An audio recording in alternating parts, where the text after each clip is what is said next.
The following is for entertainment purposes only. We are not financial advisors. We are not responsible for any losses, only the profits. What if I found an electric battery play that no one knows about? Some people know about, but it's not even close to where the other ones have ran. You ever heard of ElectroVeya batteries? An exceptional lithium-ion battery company? No? They're touting electric mobility, energy transformation, and climate change mitigation. All right.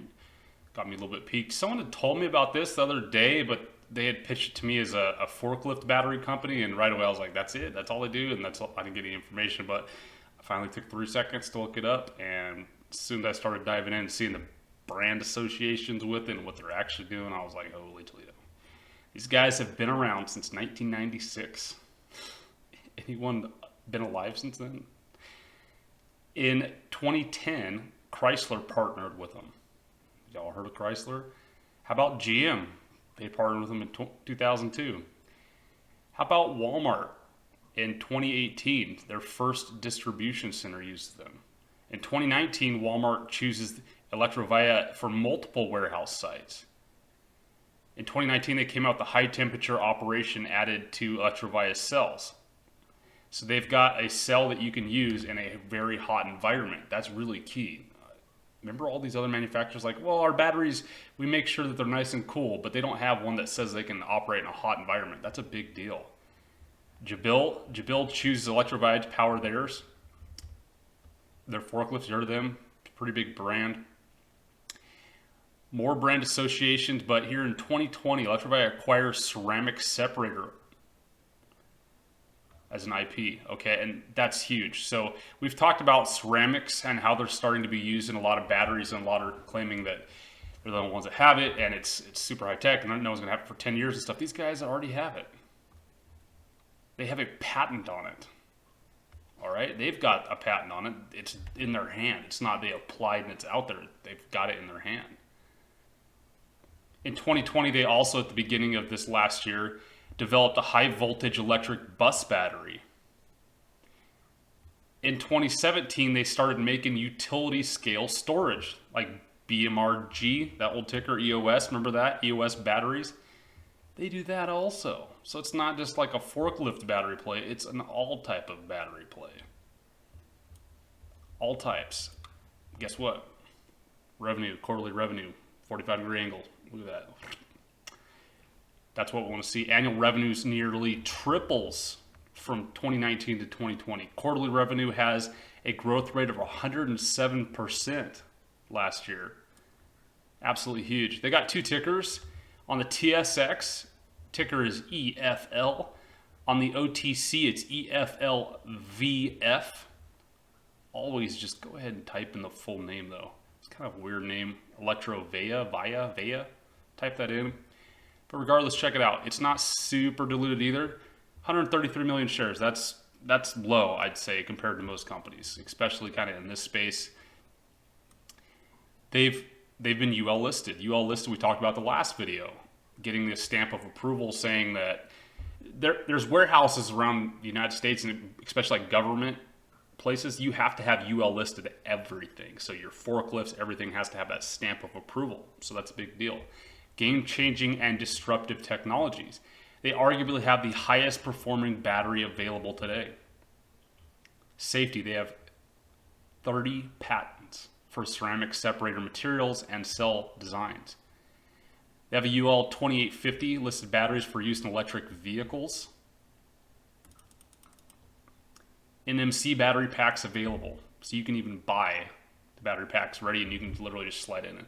I've talked about it before, how I actually want to buy like a frame from Canoe and just hook it up however I want, right? Because remember, Canoe still they don't even know where they're getting the batteries from. Neither does Fisker. It could be these guys. Can you imagine what would happen to this stock if either of those paired up with these guys? I don't see why they wouldn't. This one would totally work.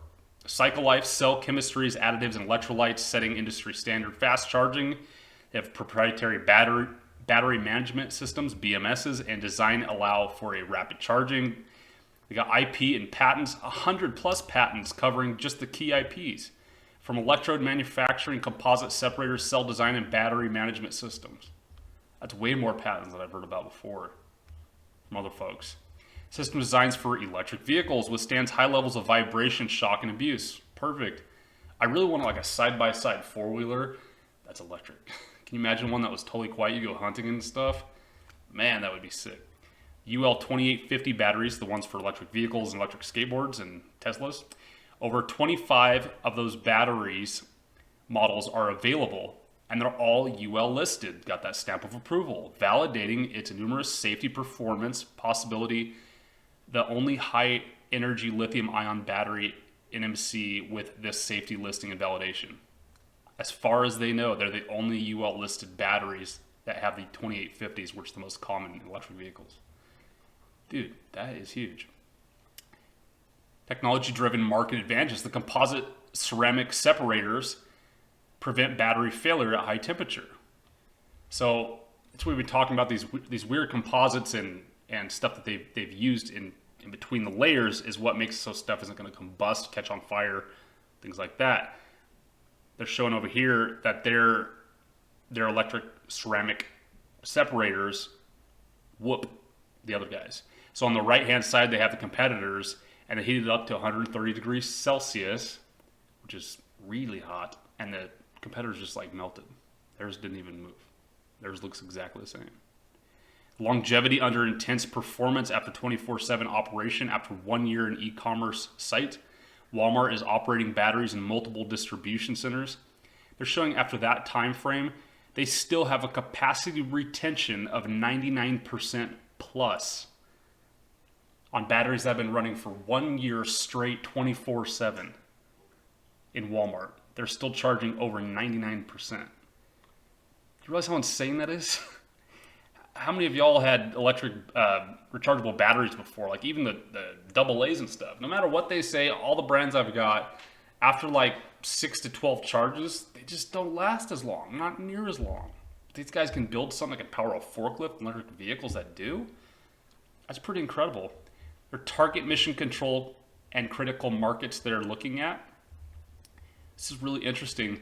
They're showing e-cars, e-buses, electronic forklifts and warehousing, e-delivery trucks, the last mile delivery stuff, and auto-driving robots. The robots are saying 12 to 24 hours. Check this out though, like the last mile delivery trucks are saying 12 to 20 hours in a day of continuous runtime. The forklifts, dude, once a day you gotta switch the batteries out. This blew my mind too. The big buses, they say they can go 12 to 20 hours a day. So that means the city buses only have to switch them out one time a day. Half of a shift, 12 o'clock, bring them back to the plant, switch out, get the new one, and you end your shift and the new person gets in a fully charged battery. That's incredible. I'm pretty sure the only other electric bus I remember was getting maybe like half that, like 5 to 6 hours or something. Am I wrong on that? That seems pretty darn high to me. The e-cars, they're showing usage of 1 to 2 hours a day, which doesn't seem like a lot. Capital costs, range safety, and existing multi-billion-dollar market cap is what they're showing on these. I'm not sure what this one's about, but some sort of e-car they're in. The cycle equivalent of 1.5 to 2.5 per day. That's like driving your Tesla 600 miles a day. Okay. It's like driving your Tesla 600 miles a day, 220,000 miles a year, or 2,200,000 miles over its life. It's insane. So, the largest forklift manufacturer in the world, Raymond, is a 100% subsidiary of none other than Toyota. So, Toyota has a shell, and they own Raymond Forklifts. And it's the largest electric forklift manufacturer in North America. Raymond is now distributing their batteries as their own OEM channel. So what does that mean?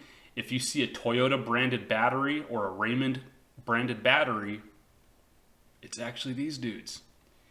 That is huge to me. Toyota material handling showcased. ElectroVeya's ElectroLite battery system in their lift trucks and ProMat in Chicago. Fantastic. Channels to the market, upgrade channels. Multi-billion-dollar addressable market. We know it's going up. The batteries are compatible with most e-forklifts, so if a place their batteries are starting doing good and they like the forklifts but they just want a new battery system, they can usually just plug and play.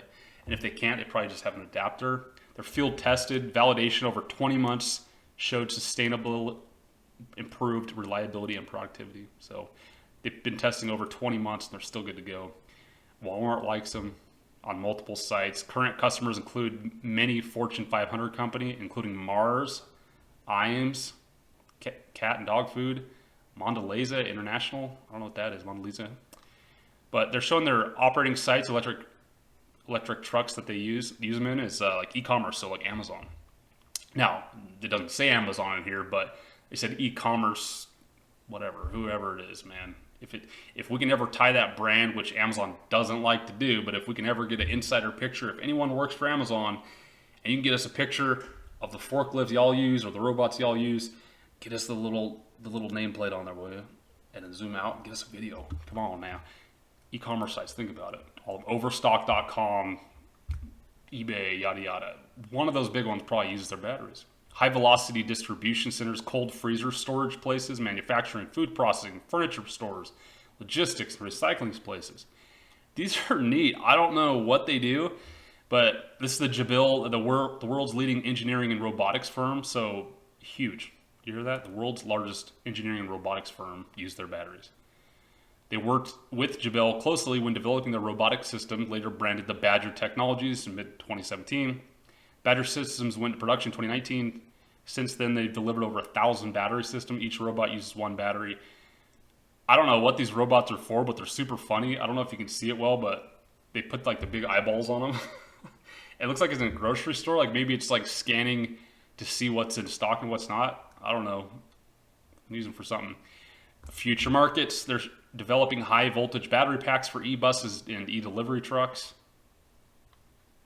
Come on now, dude. Ding, ding, ding, ding, ding. Everything I was reading on this, I was like, how have I not heard about this? E-buses and electric delivery vehicles are a potential billion-dollar market. We know that.